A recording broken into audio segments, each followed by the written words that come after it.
नमस्कार, आप जुड़ चुके हैं दैनिक शिफ्ट टाइम से। मैं रश्मि शर्मा, कैमरामैन शुभम भगत के साथ। दर्शकों, इस समय हम प्रेस क्लब में, जहां पे हम बता रहे हैं पीछे ये लोग खड़े हैं, ये माइग्रेंट है। Nation first country first all India migrant camp coordination committee.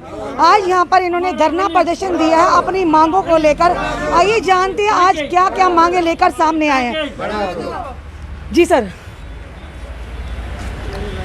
जी नमस्कार। आपका नाम सर? मेरा नाम विनू मिश्री है। मैं all India migrants coordination committee का यूथ सेक्रेटरी हूँ। जी, हम यहाँ प्रोटेस्ट सुबह से कर रहे थे। काफ़ी मीडिया कर्मी आए, उन्होंने हमारा साथ काफ़ी दिया है।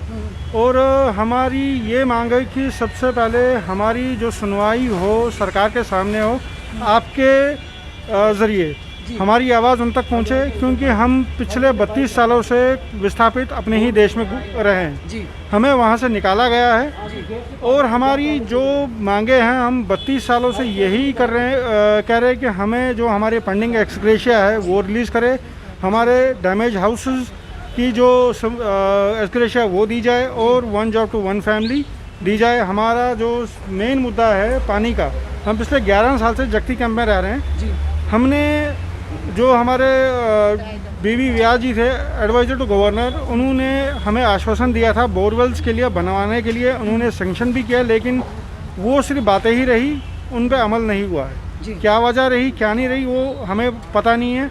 और हमारी ये मांगे हैं जो कि अभी कुछ ये राजनीति रोटियां सेक रहे हैं, रिजर्वेशन के लिए बोल रहे थे, चाहे वो कहीं भी हो क्या हो। लेकिन हम चाहते हैं कि गवर्नमेंट जो भी बॉडी हो वो हमसे बात करे, जो हम पिछले 32 सालों से जम्मू में हैं, चाहे वो अलग अलग ट्रांजिट कैंप्स में रह रहे हैं, हमारे साथ बात करे फेस टू फेस।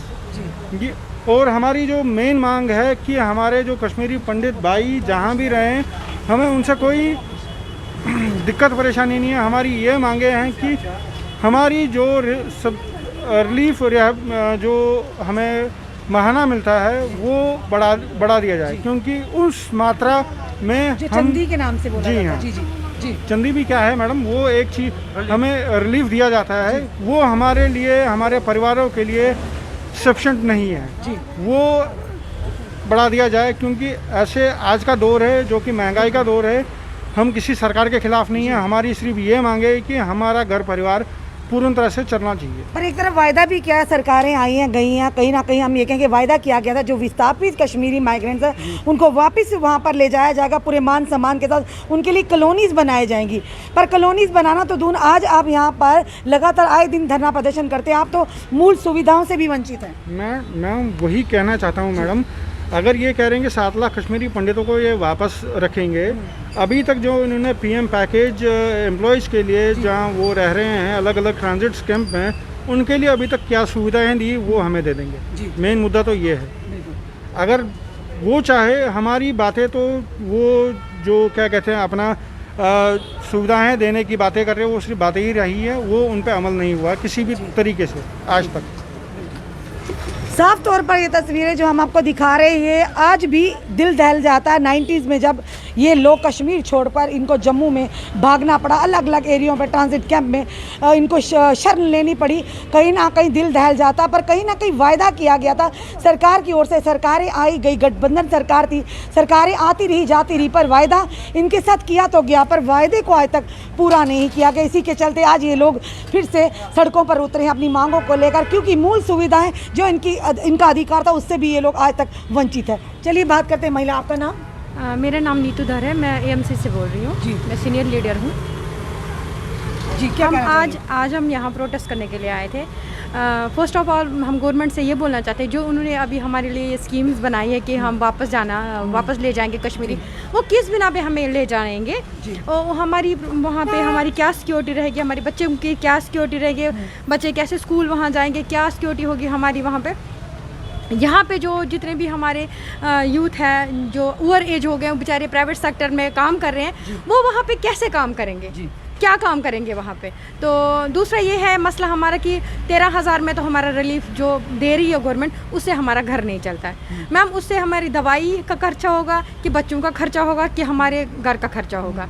तो गवर्नमेंट से ये अपील है कि थोड़ा सा रिलीफ हमारा बढ़ा दिया जाए, तो उससे हमारा थोड़ा बच्चों का भी फीस वगैरह निकल जाए, हमारे घर का खर्चा भी निकल जाए। दूसरा ये है कि हम काफ़ी टाइम से गवर्नमेंट से अपील कर रहे हैं कि जगती में जो इतना गंदा पानी आ रहा है उससे इतनी बीमारियां हो रही हैं, छोटे बच्चों को बीमारियां हैं, जो यंग है उनको बीमारियां हैं, जो हमारे ओवर एज बूढ़े हैं बेचारे, वो भी बेचारे इतने परेशान हो गए हैं। तो बीबी व्यास ने हमें बोरवेल सैंक्शन किया था, तो 7.5 करोड़ हमें सैंक्शन किया हुआ था। वो 7.5 करोड़ हमें आज तक नहीं पता चला वो गया कहाँ।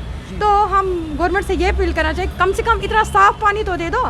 ये तो सबकी मतलब सबका अधिकार है साफ़ पानी पीना, तो वो भी नहीं है हमें। वो क्या हमें बसाएंगे वहाँ, जब उन्होंने यहाँ हमारी बसाई, जो हमारे बसाए थे यहाँ पे, जो उन्होंने बसाए, हमारे जितने भी इतने मसले हैं वो नहीं यहाँ हल हुए, तो वहाँ क्या करेंगे। वहाँ तो मिलिटेंसी इतनी ज़्यादा है ना कि वहाँ हमें नहीं लगता कि वहाँ पे हमारा बसर हो सकता है। साफ तौर पर इस महिला का भी कहना कि वायदे तो बड़े बड़े किए जाते, वापस इनको विस्थापियों को वहाँ ले जाएगा, इनको कॉलोनीज बनाए जाएंगी। सबसे बड़ी बात है जो यहाँ पर इनको विस्थापित किया गया, जो कि माइग्रेंट यहाँ पर इनको यहाँ पे रखा गया, जगती में रखा गया, वहाँ पर जो मूल सुविधाओं का जिनका अधिकार है वो इनको प्राप्त नहीं अभी तक हो रही हैं, वो मुहैया नहीं हो रही हैं। तो खुद सोचिए वहाँ ले जाने की बात कहाँ तक इनको सुरक्षा मुहैया की जाएगी। और सबसे बड़ी बात ये हम आपको बताना चाहिए, all India migrant camp coordination committee, क्योंकि पानी जल ही जीवन है, अगर वही इंसान तक नहीं पहुंचा जाएगा तो खुद सोचिए आम जनता क्या उम्मीद लगाती है ऐसे प्रशासन से, ऐसी सरकार से। लगातार इनका यही कहना है कि जो चंदी इनको मिलती है, यानी जो रिलीफ इनको मिलता है, उस रिलीफ में घर चलाना बहुत ही मुश्किल हो चुका है, क्योंकि एक तरफ कोरोना की मार और दूसरी तरफ महंगाई की मार। पेट्रोल तो शगुन भी कर चुका, यानी 111 के पार हो चुका, और साथ ही साथ एलपीजी की बात करें, डीजल की बात करें, लगातार बढ़ोतरी से कहीं ना कहीं आम जनता का, आम इंसान का जो ज़िंदगी है वो उथल पुथल हो चुकी है। तो किस तरह से ये लोग गुजारा करते हैं, भली भांति आप लोग भी समझ सकते होंगे। इनका यही लेफ्टिनेंट गवर्नर, यहाँ की सरकार से यही निवेदन है कि जो इनकी मूल सुविधाएँ कम से कम उनका ध्यान रखा जाए, और साथ ही साथ जो इनको पैकेज, जो प्रधानमंत्री पैकेज है, जिसमें आज भी लोग जो उनकी जो वैकेंसी है उसको लेकर लगातार जो प्रोटेस्ट करते हैं, उस पर भी ध्यान दिया जाए, और साथ ही साथ इनको मूल सुविधाओं से वंचित नहीं रखा जाए, और साथ ही जो रिलीफ की रकम है उसको ज़रा बढ़ाया जाए, ताकि ये लोग भी कहीं एक बेहतर ज़िंदगी गुजार सके। जुड़े रहिए ऐसे हमारे साथ अगले अपडेट के लिए। जय हिंद, जय भारत।